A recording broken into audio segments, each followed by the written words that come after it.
Shalom bagi kita semua. Perkenalkan, nama saya Rian Effendi Marbun, Prodi Pendidikan Agama Kristen, tahun ajaran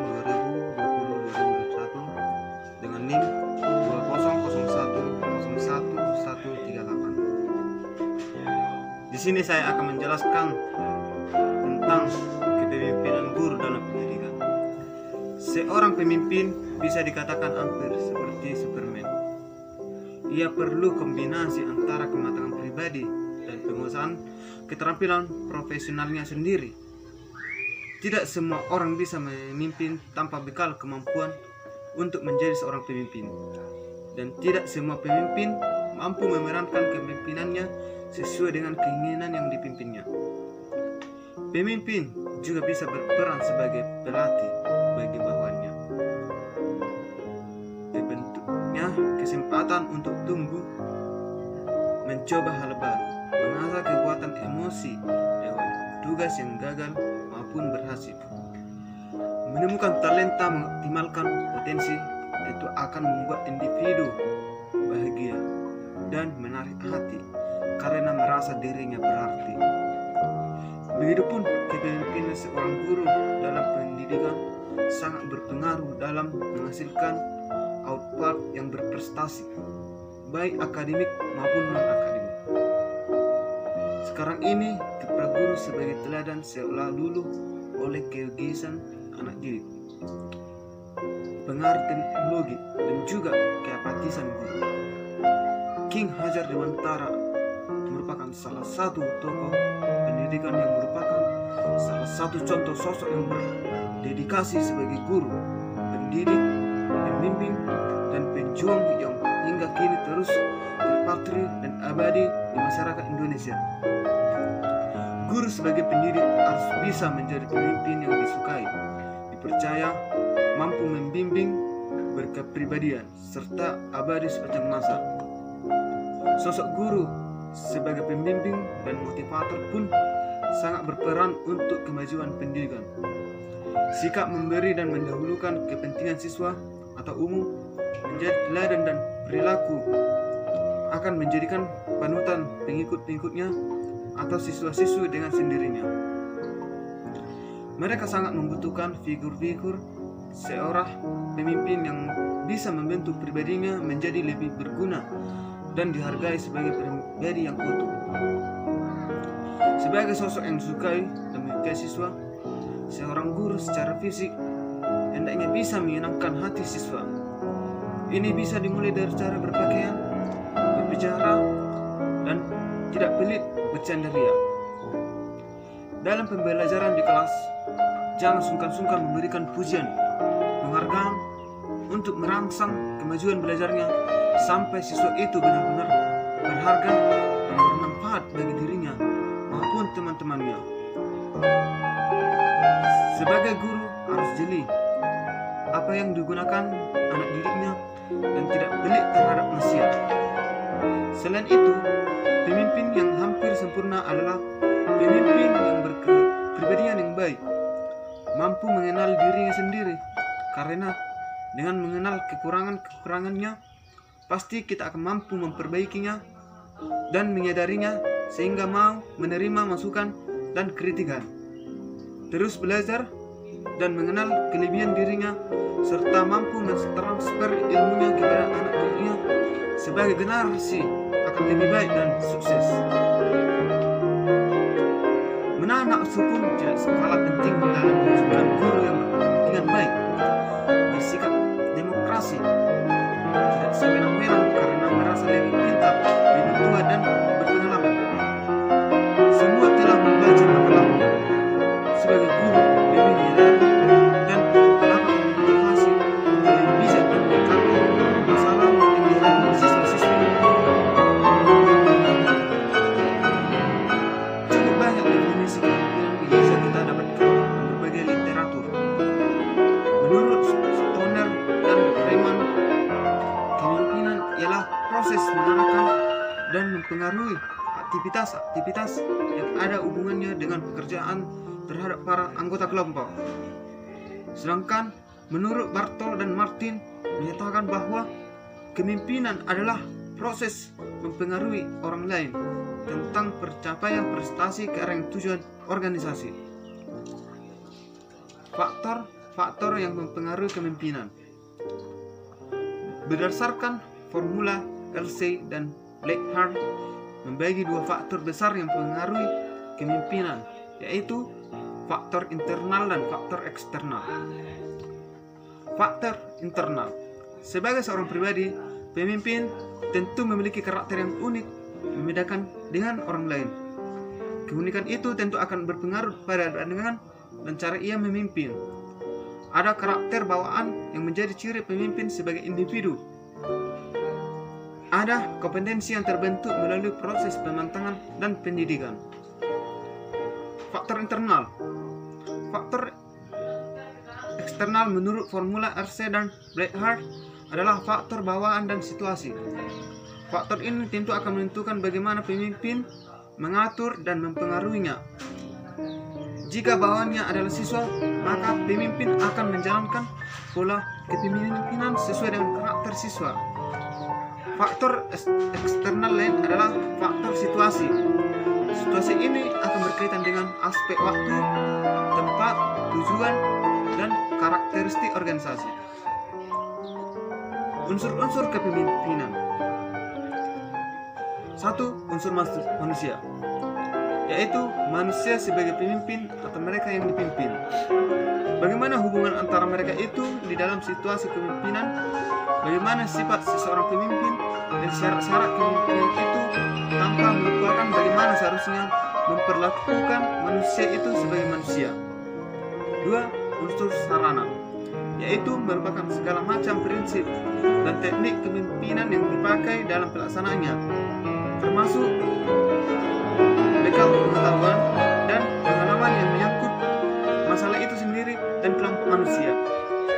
3. Unsur tujuan, yaitu merupakan syarat terakhir ke arah mana kelompok manusia akan digerakkan untuk menuju maksud tujuan tertentu. Sifat-sifat pemimpin.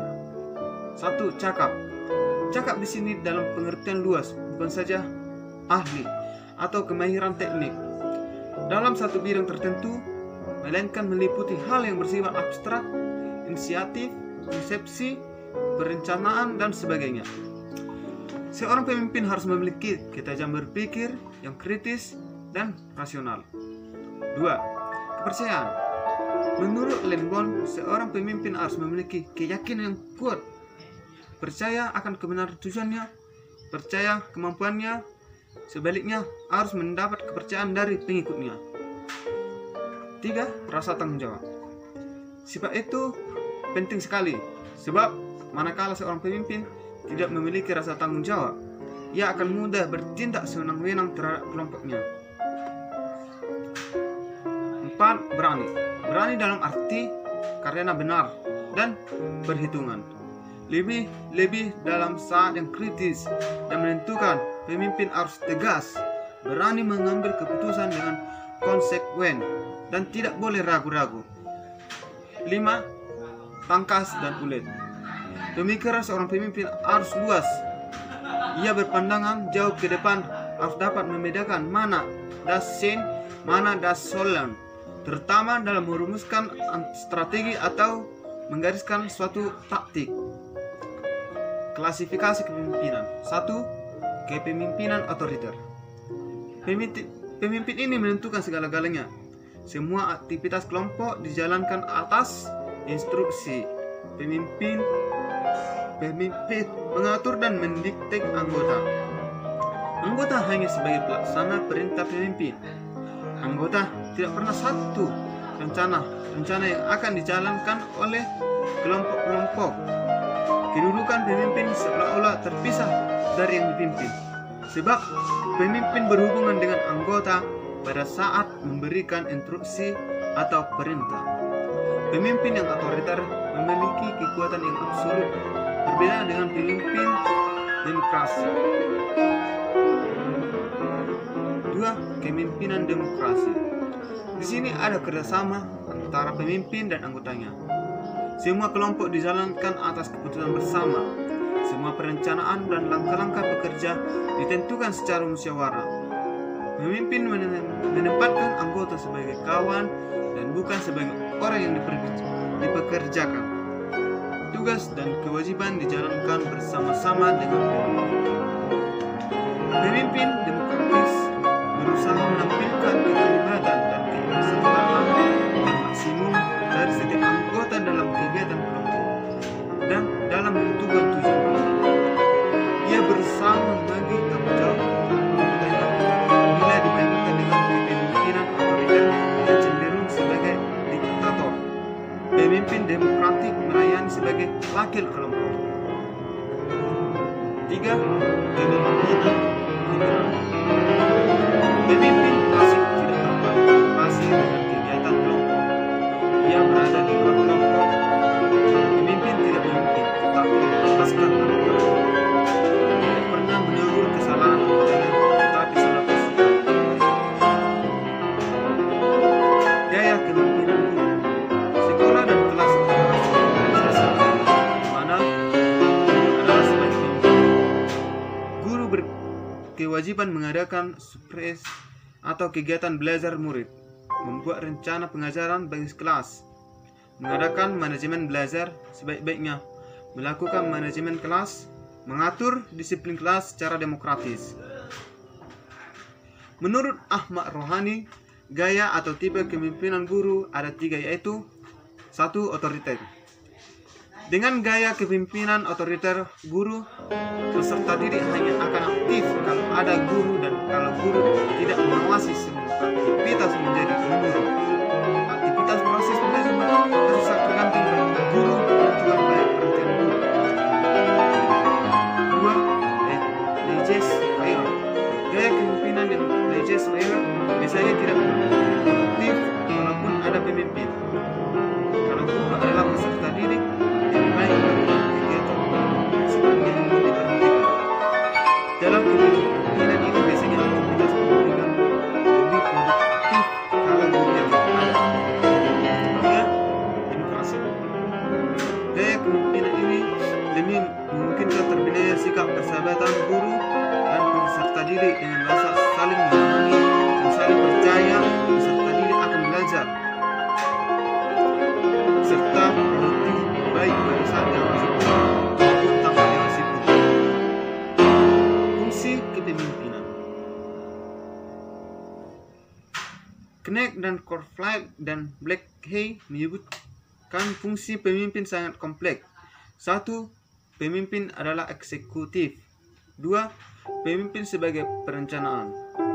Pemimpin sebagai kebijakan. 4. Pemimpin sebagai wasit dan perantaraan. 5. Pemimpin sebagai contoh. 6. Pemimpin sebagai ideologis. 7. Pemimpin sebagai figur ayah. 8. Pemimpin sebagai tempat melupakan segala kesalahan. Aspek kepemimpinan guru di kelas. Kepemimpinan merupakan hal yang mutlak dalam tiap segi kehidupan. Dari kepemimpinan negara sampai kepemimpinan di dalam rumah tangga adalah hal yang biasa dan gampang ditemukan dalam kehidupan sehari-hari.